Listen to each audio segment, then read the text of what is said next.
Let me tell you about a boy who was destined to become a legend before he could even tie his own shoes. Kobe Bean Bryant entered this world on August 23, 1978, in Philadelphia, Pennsylvania, and from that very first breath, basketball was already in his blood. His father, Joe Jellybean Bryant, was a professional basketball player who had spent 8 seasons in the NBA, and his uncle, Chubby Cox, had also played in the league. But here's something that always makes me smile: his parents named him after Kobe beef, the expensive Japanese steak they saw on a restaurant menu. His middle name, Bean, came from his dad's nickname. Can you imagine? The Black Mamba was named after a delicious cut of meat. Kobe was the baby of the family, with 2 older sisters, Sharia and Shea, who would remain incredibly close to him throughout his entire life. He started dribbling a basketball when he was just 3 years old. 3. Most kids that age are still figuring out how to use a spoon, but little Kobe was already falling in love with the game. His favorite team? The Los Angeles Lakers, of course. Even as a toddler in Philadelphia, he was drawn to the purple and gold like a moth to a flame. But here's where the story takes a beautiful turn. When Kobe was 6 years old, his father retired from the NBA and moved the family to Italy to continue his professional basketball career overseas. For the next 8 years, the Bryant family lived in various Italian cities: Rieti, Reggio Calabria, Pistoia, and Reggio Emilia. And let me tell you, this wasn't just some footnote in Kobe's life. This was transformative. Young Kobe became fluent in Italian, developed a deep love for soccer and AC Milan, and absorbed European culture in a way that would shape his entire perspective on life and basketball. Picture this: a skinny American kid with big dreams, spending his days playing calcio with Italian children in the streets, and his evenings working as a ball boy at his father's games. During halftime, he'd grab a basketball and start shooting, practicing his craft while the crowd grabbed snacks and chatted. But he wasn't just shooting randomly, he was studying. His grandfather back in Philadelphia would mail him VHS tapes of NBA games, and Kobe would watch them obsessively, analyzing every move, every shot, every decision. He'd watch European animated films about sports, learning about dedication and artistry. This kid was preparing for greatness in ways no one could have imagined. In Italy, Kobe found something special. Years later, he'd talk about Reggio Emilia with genuine warmth in his voice, calling it a loving place where some of his best childhood memories were created. He learned that basketball wasn't just an American game, it was a global language. He learned patience, strategy, and the importance of footwork and fundamentals that European coaches emphasized. These weren't wasted years away from American basketball, they were essential years that gave him a unique perspective that would later separate him from every other player in the league. When the Bryant family returned to Philadelphia in 1991, Kobe was 13 years old and ready to prove himself on American courts. His father took an assistant coaching position at La Salle University, and they settled in Ardmore, about 10 miles outside of Philadelphia. Kobe enrolled at Lower Merion High School, and this is where the legend truly began to take shape in front of American eyes. As a freshman, he made the varsity team, the Aces, and from day one, you could see he was different. His coach, Greg Downer, would later say, "I've seen a lot of high school basketball, but I've never seen anyone as good as Kobe was." That's high praise, but it was the truth. Kobe had the skills of a player much older, the basketball IQ of a veteran, and the confidence of someone who absolutely knew where he was headed. During his summers back in Philadelphia as a child, Kobe had competed in the prestigious Sunny Hill League starting at age 10, going up against older kids and holding his own. He'd received coaching from his father and his uncle, building a foundation that was now paying massive dividends. By his junior year at Lower Merion, standing 6'5", Kobe made a crucial decision about his game: he was going to be a guard. Not a forward. A guard. Coach Downer loved the mismatches this created, and Kobe averaged an incredible 31.1 points, 10.4 rebounds, and 5.2 assists that year. He was named Pennsylvania Player of the Year, and college recruiters from Duke, North Carolina, Villanova, and Michigan were practically camping outside his house. But then something changed the trajectory of everything. In June 1995, a high schooler named Kevin Garnett was drafted in the first round of the NBA draft. Suddenly, Kobe began to wonder, why wait? By his senior year, he was averaging 30.8 points and leading Lower Merion to their first state championship in 53 years. Think about that, 53 years. He became Southeastern Pennsylvania's all-time leading scorer with 2,883 points. He won the Naismith High School Player of the Year award and was a McDonald's All-American. Despite having excellent grades and SAT scores, despite scholarship offers from every major program in the country, Kobe made his decision. He was going straight to the NBA. On May 2, 1996, at just 17 years old, Kobe Bryant declared for the NBA draft. People thought he was crazy. People thought he was too young, too skinny, too risky. But Lakers general manager Jerry West had watched Kobe dominate former NBA players Michael Cooper and Larry Drew in a pre-draft workout, and he became absolutely convinced this kid was special. On draft night, the Charlotte Hornets selected Kobe with the 13th overall pick, then immediately traded him to the Lakers for center Vlade Divac. The deal that West orchestrated also freed up salary cap space, which the Lakers used to sign Shaquille O'Neal. At 18 years old, Kobe Bryant became the youngest player in NBA history to debut in a game.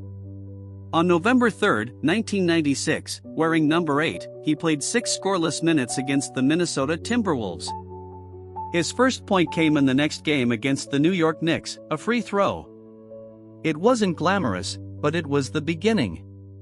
The boy who grew up on Italian streets, who learned the game from his father, who studied VHS tapes until they wore out, who will a high school to a championship after 5 decades of waiting, that boy was now a Laker. His dream team. His destiny was unfolding exactly as he'd always known it would.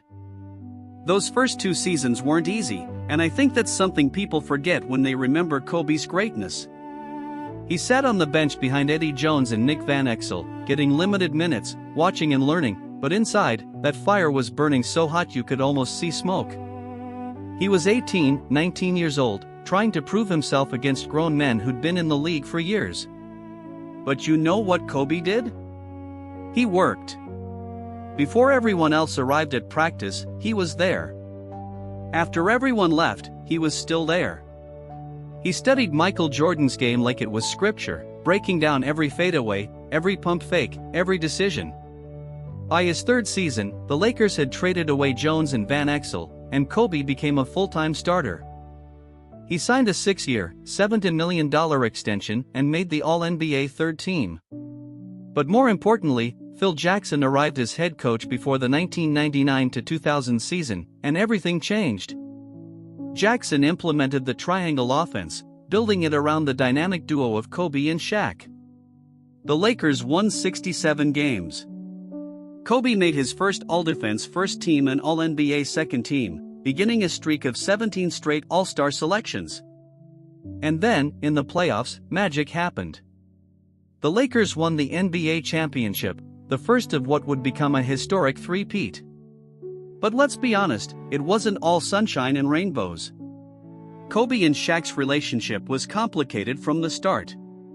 2 massive egos, 2 different personalities, 2 alphas trying to lead the same pack. Shaq was the dominant force, the center who could change a game with pure physical power. Kobe was the perfectionist, the guard who wanted to take the last shot, who believed in his heart he was the best player in the world. They won together championships in 2000, 2001, and 2002, but the tension was always there, simmering beneath the surface. The 2000 to 2001 season saw Kobe's scoring jump to 28.5 points per game. He dropped his first 50-point game and helped lead one of the most dominant playoff runs in NBA history, going 15 wins and just 1 loss en route to the championship. In 2002, he made his first All-NBA first team and won his first All-Star Game MVP.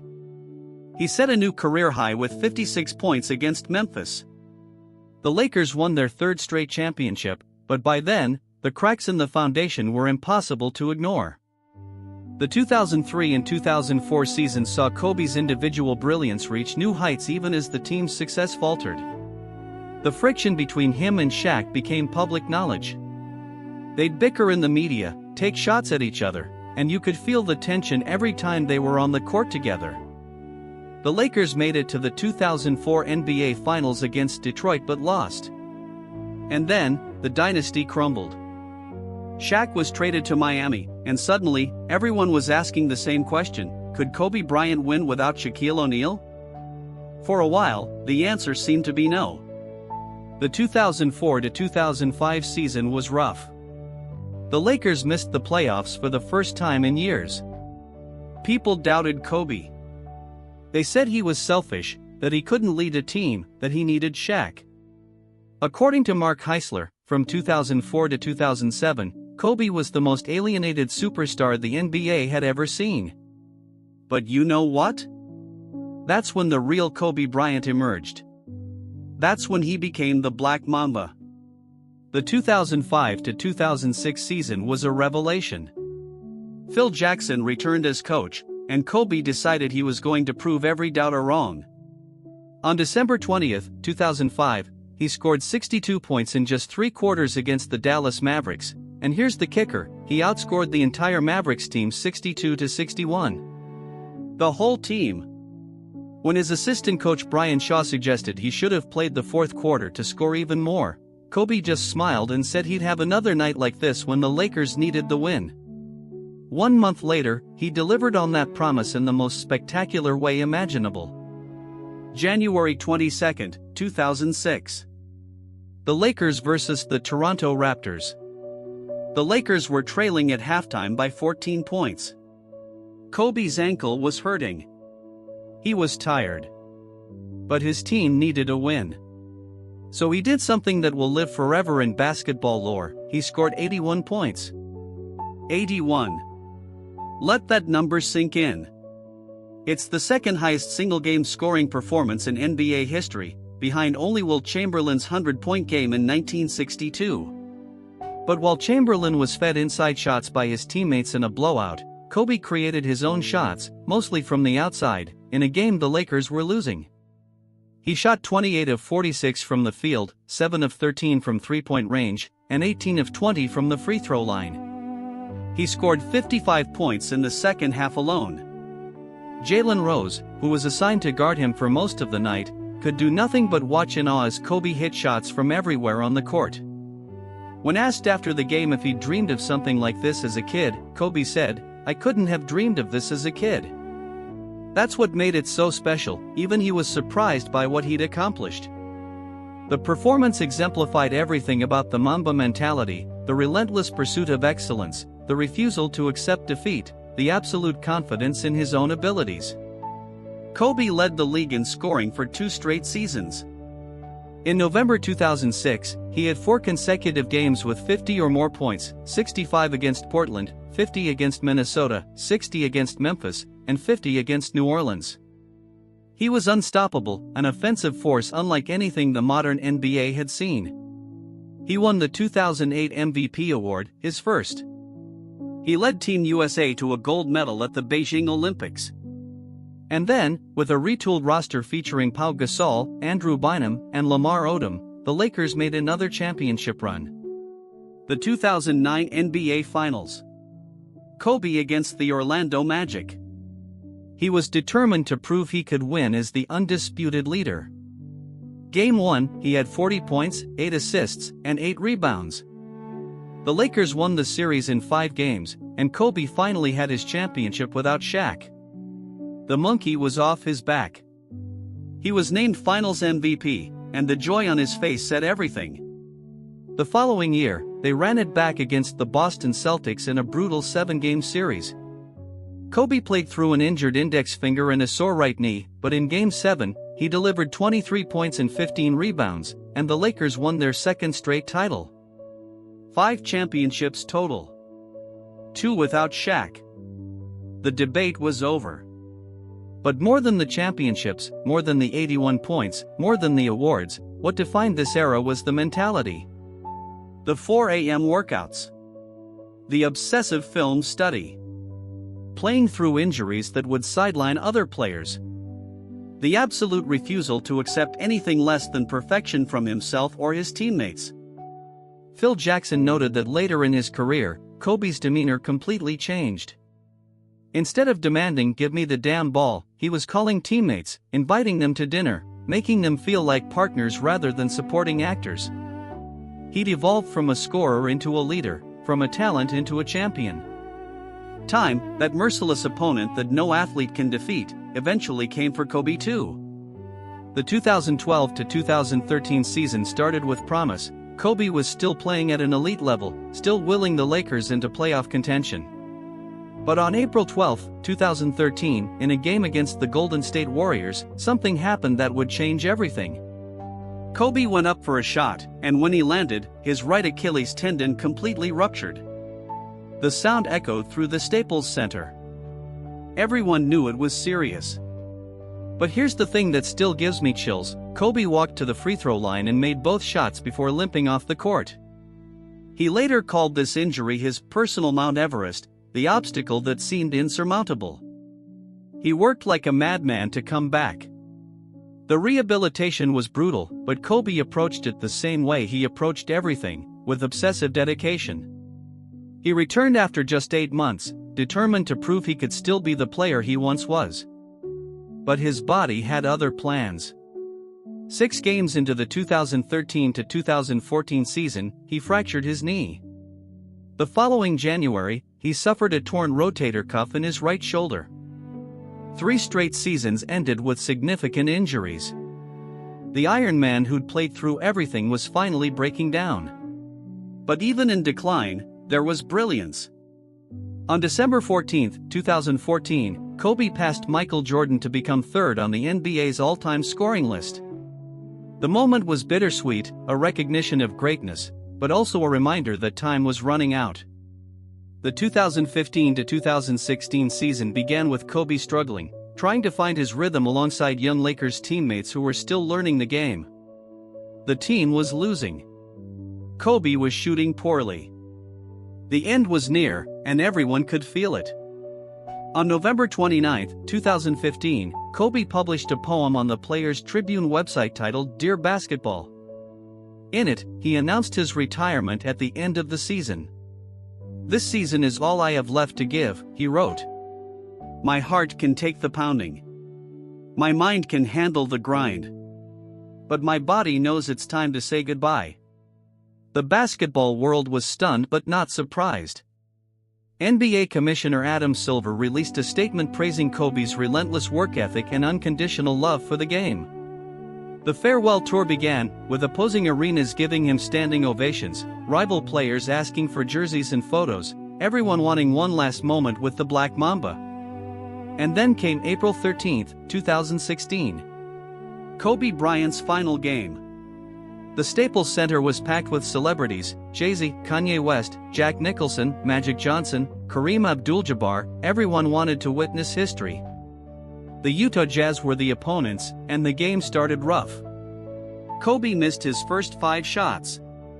He kept shooting anyway, with the confidence that had defined his entire career. And then, in the fourth quarter, something magical happened. The 37-year-old veteran caught fire. He scored 23 points in the final period, willing the Lakers to a comeback victory. When the final buzzer sounded, Kobe had scored 60 points, becoming the oldest player ever to score 60 in a game. It was the perfect ending, a performance that captured everything Kobe was: competitive, relentless, dramatic, unforgettable. "I can't believe how fast 20 years went by," he told the crowd afterward, tears in his eyes. "This is absolutely crazy, and to be standing at center court with you guys, my teammates behind me, appreciating the journey that we've been on." Mamba out. The arena erupted. Grown men cried. It was the end of an era. But Kobe being Kobe, retirement was just the beginning of a new chapter. That poem, Dear Basketball, wasn't just a retirement announcement, it became the basis for an animated short film narrated by Kobe himself and animated by Disney legend Glenn Keane. On March 4, 2018, at the 90th Academy Awards, Dear Basketball won the Oscar for Best Animated Short Film. Kobe Bryant, the kid from Philadelphia, the basketball legend, was now an Oscar winner. He became the only person ever to win both an Olympic gold medal and an Academy Award. Standing on that stage, holding that gold statue, Kobe proved that his mentality transcended basketball. He published The Mamba Mentality, How I Play in October 2018, a book that detailed his approach to basketball, his obsession with preparation, his philosophy on excellence. The book spent 27 weeks on the New York Times bestseller list. He founded Granity Studios, a multimedia company focused on creating stories. He invested in Body Armor sports drinks and various tech startups. But most importantly, he became a devoted father to his 4 daughters, Natalia, Gianna, Bianca, and Capri. Gianna, whom everyone called Gigi, had inherited her father's love for basketball. She was 13 years old, talented, passionate, and determined. Kobe coached her AAU team, the Mamba Sports Academy squad, and you could see the joy in his face when he talked about her game. He became an outspoken advocate for women's basketball, attending WNBA games, promoting female athletes, using his platform to elevate women's sports. In his daughter, he saw the future of basketball, and he was determined to help build that future. On the morning of January 26, 2020, Kobe, Gianna, and 7 others boarded a helicopter in Orange County, California. They were headed to a youth basketball game at the Mamba Sports Academy in Thousand Oaks. The weather was foggy. The pilot, later investigations would show, became disoriented and violated visual flight rules by flying into clouds. At 9:45 a.m. Pacific time, the helicopter crashed into a hillside in Calabasas. All 9 people on board died instantly. The world stopped. The news spread like wildfire.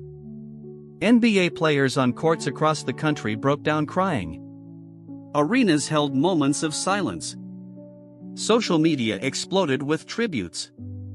Murals appeared overnight in Los Angeles and around the globe. The grief was universal and overwhelming. Kobe Bryant, the Black Mamba, the Oscar winner, the 5-time champion, the father, the mentor, the legend, was gone. And Gianna, that beautiful girl with her whole life ahead of her, was gone too. The subsequent months saw an outpouring of love and remembrance. The Lakers retired both of Kobe's jerseys, number 8 and number 24, making him the only player in franchise history with 2 numbers retired. The All-Star Game MVP award was renamed the Kobe Bryant MVP Award. In May 2020, Kobe was posthumously inducted into the Naismith Memorial Basketball Hall of Fame, with his widow Vanessa accepting the honor. Statues were commissioned for outside Crypto.com arena. But Kobe's real legacy isn't measured in statues or awards. It's measured in the thousands of young players who stay late in the gym, working on their craft. It's in the Mamba mentality that's become a global philosophy, the belief that with enough dedication, focus, and heart, you can achieve anything. It's in the countless people who learned from Kobe that talent is just the starting point, that greatness requires sacrifice, that winning requires an unshakable belief in yourself even when everyone doubts you. From that little boy shooting hoops during halftime in Italian gyms to the global icon who transcended sports, Kobe Bryant's journey reminds us that legends aren't born, they're made through sweat, tears, and an obsessive pursuit of excellence. He taught us that it's okay to be competitive, to want to be the best, to demand greatness from ourselves and those around us. He showed us that failure is just a stepping stone, that injuries are just obstacles, that doubt is just noise. Kobe Bryant lived his life the way he played basketball, with intensity, passion, and an absolute refusal to settle for anything less than greatness. His legacy lives on every time someone says Mamba mentality. Every time a player takes that last shot with confidence. Every time a young girl picks up a basketball and dreams of WNBA glory. Every time someone chooses to work when others rest, to push when others quit, to believe when others doubt. That's the gift Kobe gave us. Not just the memories of 81 points or 5 championships or 60 points in his final game. But the understanding that greatness is a choice we make every single day. Rest in peace, Kobe Bean Bryant. The legend lives forever.